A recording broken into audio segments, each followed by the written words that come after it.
Hey, Jacob here. There's some strong language that is used at the beginning of this episode that is spoken by me.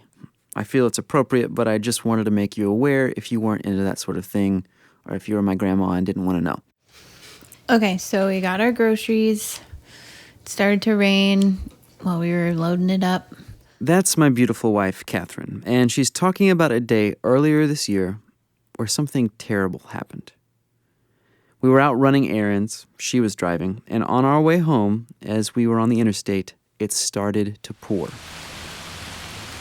So all the cars around us started to slow down a little bit, which placed a semi directly on our left. To our right was a concrete wall. I didn't want to be between the semi and the wall, so I kind of started to speed up a little bit to get ahead of the semi. But on this stretch of highway, water was starting to pool up. And as my wife was trying to pass this truck, It hit a puddle and started to hydroplane. as we were sliding, I remember looking to my left and watching a semi come at us. It's a strange feeling seeing a loved one in between you and such a powerful force of destruction. It is an incredibly helpless feeling. And then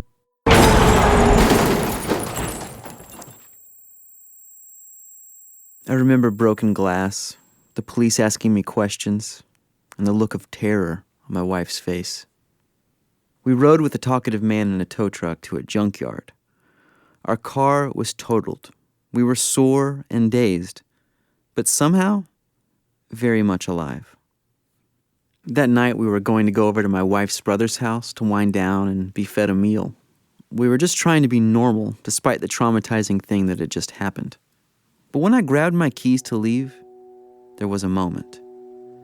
My wife gave me this look with tears in her eyes, like, I need you right now. I walked over like a magnet drawn into a hug, and not a normal hug, a holy shit, we're alive hug. In a scared voice, my wife said, I thought I killed us.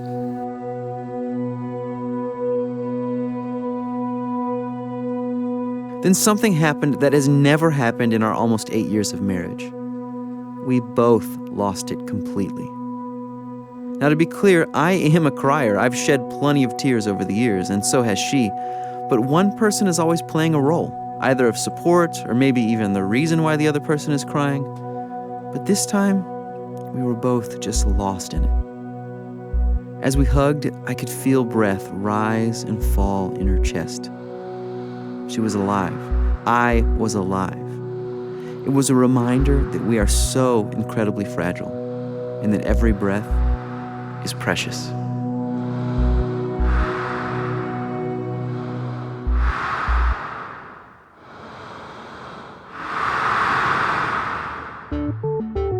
I'm Jacob Lewis, and from Nashville Public Radio, you're listening to Neighbors, a show about what connects us. Today, the story of a little girl who has learned to hold very precious something that we all take for granted, our next breath. Well, my name is Hannah, and I really like gymnastics, and I can almost do a handstand. Hannah is 7 years old. She lives with her family in East Nashville, and she can almost do a handstand. You want to show me? Here she goes. Take off the jacket.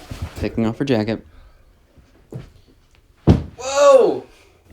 That was awesome. And I can't do a one-handed cartwheel. Oh, are you serious? Mm-hmm. Where's your cup, dear? And I got some new sour cream. Can you grab it? I don't know where it is. It's almost time for dinner, and her mom, Bonnie, is finishing up. We're having Peruvian quinoa stew. Dude, that looks good. Yeah. After a delicious meal and hearing about everyone's day, it's time for Hannah to go upstairs and get ready for bed. She changes into some pink pajamas, and her mom, Bonnie, tucks her in. You ready for bed? Yawning. You tell everyone good night? It's only, no, It's 8:15. 16. Okay. Did you tell everyone good night? Mm-mm. You want to tell Hannah good night? Hannah's 10-year-old brother walks in the room. Matthew. He's skinny with curly hair. Good night. Good night. Also, can't forget the cat Good night, Nana. and Hannah's dad, Josh. Good night, princess. Good night. Your head touched that. Hannah's room has books and a bunch of stuffed animals. But there's one thing that sets her room apart from most 7-year-olds. What is this thing? It's my ventilator, and it helps me breathe because when I was 3 years old, I stopped breathing and I had to go to the hospital. The beginning of her story is quite dramatic. When Hannah was a toddler, Bonnie took her and her brother Matthew on a trip to Tulsa, Oklahoma, to visit some family. And Saturday, we got up and went to the farmer's market, and it got up to 115 degrees that day. The fact that it was hot is only really important because when they saw that Hannah was acting sluggish, it made sense. Everyone felt that way. So they decided to call it a day and head back to the hotel. And had the strangest night. All night long, she was just screaming and uncomfortable, and it was just really bizarre. And we got up the next day, and she was almost unresponsive. Bonnie took Hannah to the ER, where the doctors measured the oxygen levels in her blood. I saw the look pass between these two, EMTs, whatever, ER doctors, nurses, and I knew that there was something really wrong. They gave Hannah an oxygen mask, thinking that would help. But the next morning, Her CO2 level was so high that it was nearly incompatible with life.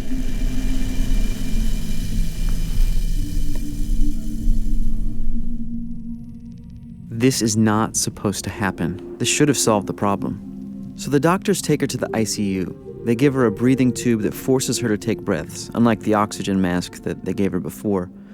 But no one knows why this is happening. And while all this is going on, Bonnie's husband, Josh, he's still back in Nashville. I think I was watching I think it may have been the 7th Harry Potter movie. So I came home and rented a car and drove all night and got to Tulsa. And when I got there, I was shocked. My vibrant, happy little girl was like a shell. She was pale and her cheeks were sunken in, and she didn't look like the girl that I was used to seeing. They were in the ICU in Tulsa for 2 weeks. And during that time, no one diagnosed Hannah officially with anything. But there were some guesses. So one doctor had come in overnight in Tulsa and said, really offhandedly, I will never forget this. She said, "Looks like Ondine's curse to me." That name, Ondine, Ondine, comes from a fairy tale. It has many versions, but here's one. Ondine was a forest nymph. She was beautiful and immortal. But like most of her kind, she was very cautious of humans. One day, a man sees her in the woods.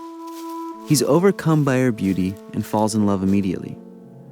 But he's engaged to another woman. However, he is so smitten with Ondine, he leaves his fiancée just for the chance to woo Ondine. He's relentless and eventually wins her over. They get married. On their wedding day, the man vows that he will declare his love for her with every waking breath. Now, I'm sure, as everybody knows, if a forest nymph has a child with a mortal, they must give up their own immortality. Ondine decides that it's worth it, and they have a kid together. Ondine becomes mortal and starts to age.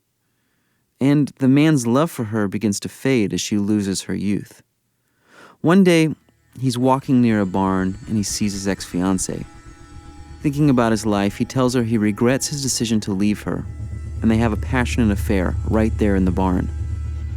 Ondine was eagerly searching for her husband to share something their child had just done when she walks in on the two together. She's outraged. Remembering that her husband had pledged to confess his love for her with every waking breath, she curses him so that waking breath would be all he ever had. If he went to sleep, he would stop breathing and die.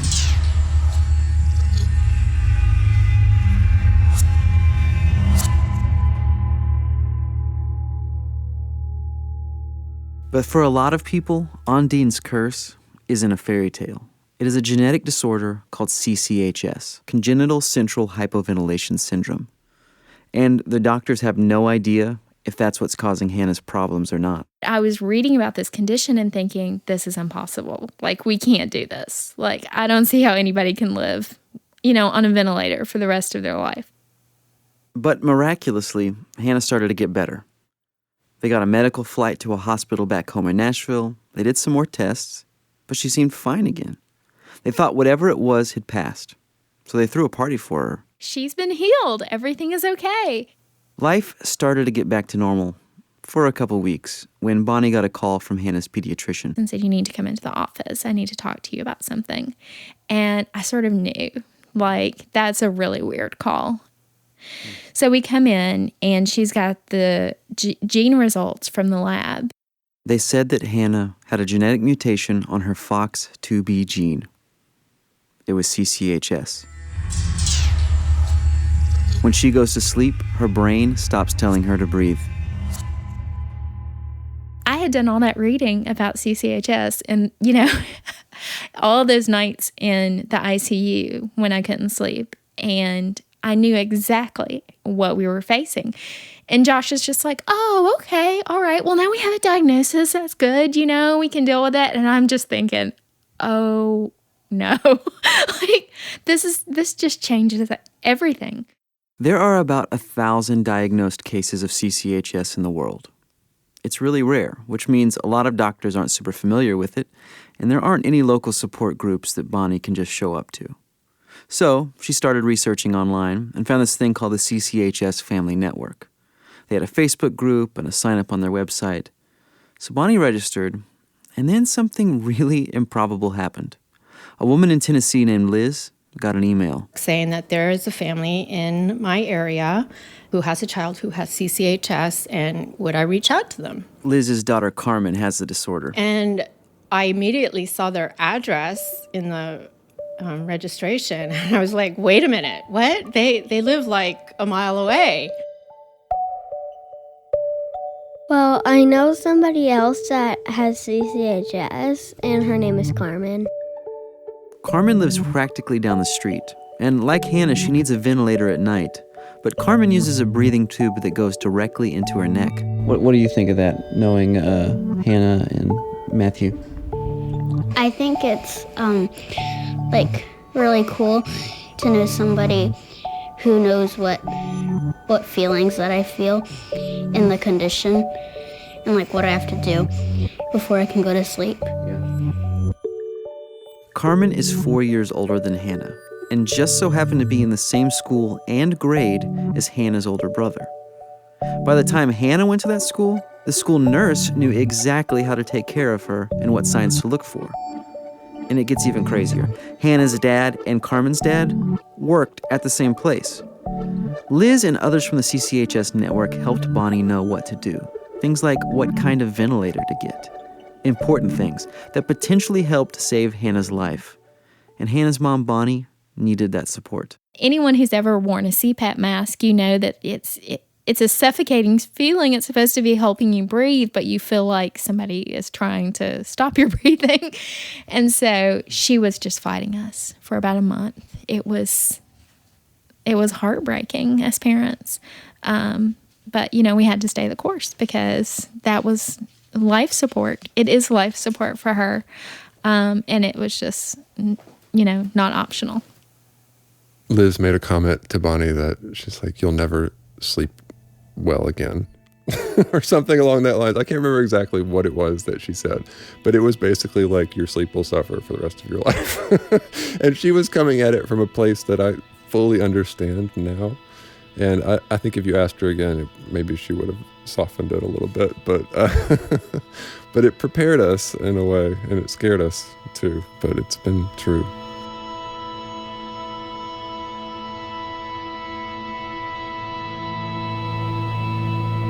I can turn it up a little bit. But that's the whoosh that I have all night. Oh. Bonnie holds up a video monitor that she carries around when Hannah goes to bed. So that's sort of the norm sound for me at night. It's like the waves in the beach or something. Yeah. You're just sort of used to it. And then when the alarm comes through here, it's pretty loud. And it wakes me up. Yeah. Sometimes Hannah moves in the middle of the night and accidentally pulls off her mask. or crimps her ventilator tube with her leg and sets off an alarm. One that Bonnie has to constantly be listening for to avoid fatal consequences. Our son is, a typical kid, so I know what it feels like to put him to bed and to just close the door, or even to peek on him later and see he's just sleeping peacefully. And I feel that sense of release with him at night. I mean, if you're a couple, that's a great time. That's when you reconnect, So that is a little bit trickier because there's always that awareness. You always have to be vigilant.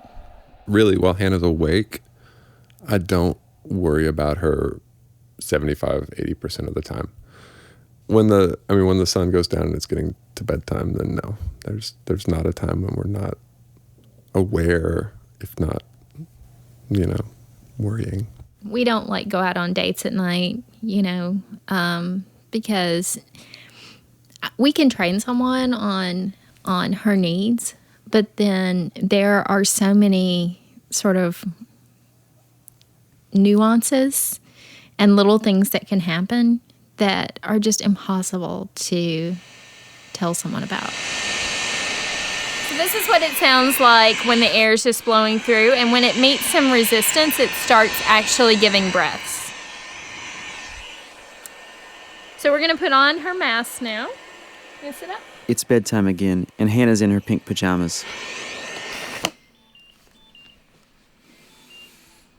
Do you want to say anything to him with your mask on? I don't know. What'd you have for breakfast again? Waffle and sausage. Is this ever, scary, or is it... It's not that scary since it's, normal to me. And I've been doing it for a couple of years. Almanzo drove slowly as he told Laura of the 80-acre field of wheat he had sown. Bonnie and the reads to 30 Hannah acres while she of falls asleep. oats. Right now, they're going through the Little House on the Prairie books.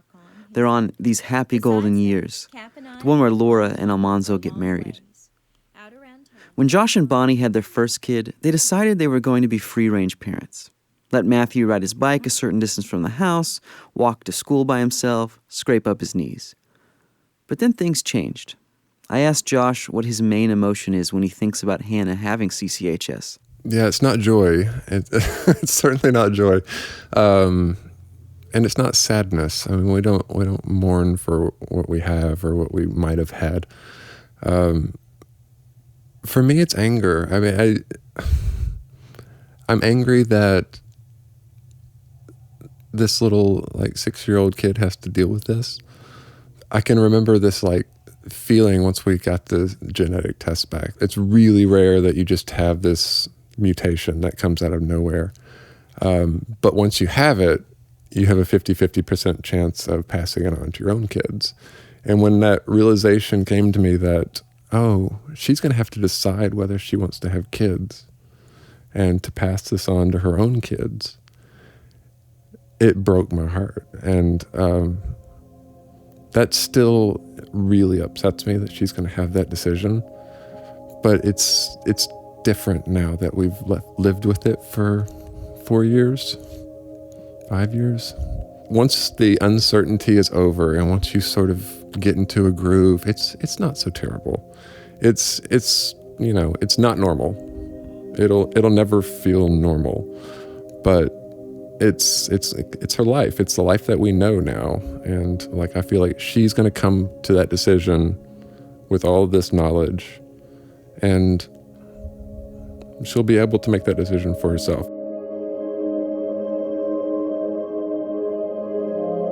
I think that the experience has taken away a lot of the rough edges that were more selfish on me. So, and that can be good and bad, there can come a point when you have given too much away, you don't have anything left for yourself.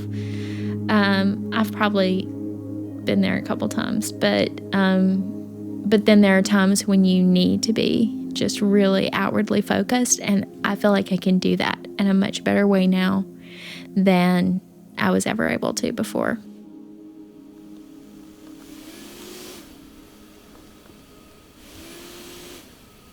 Jesus loves me, this I know. After reading, Bonnie sings Hannah a few songs as she falls asleep. Obviously, I was recording this, so I was sitting there. It was an incredibly intimate moment. And I found myself focusing on my breath and thinking, it's pretty remarkable.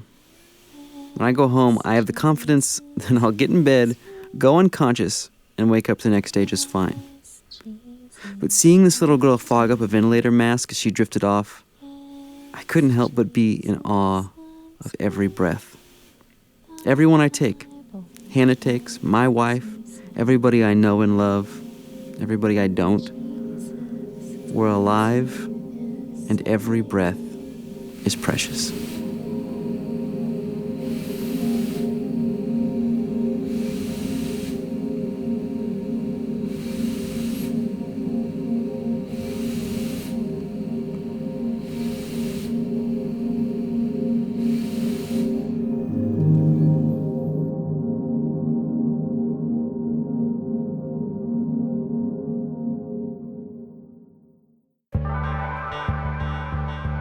Neighbors is from Nashville Public Radio and produced by me, Jacob Lewis. The show's editors are Mac Linebaugh, Emily Siner, and Anita Bugg.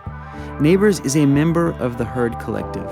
Learn more at theherdradio.com. That's Heard. It's clever. Music in this episode by Chris Zabriskie, Poddington Bear, Kevin MacLeod, and this song by Jason Goforth. If you like the show, please leave a review in iTunes. It goes a long way to helping others discover the show. I'm Jacob Lewis, and I'm reminding you to get to know your neighbors.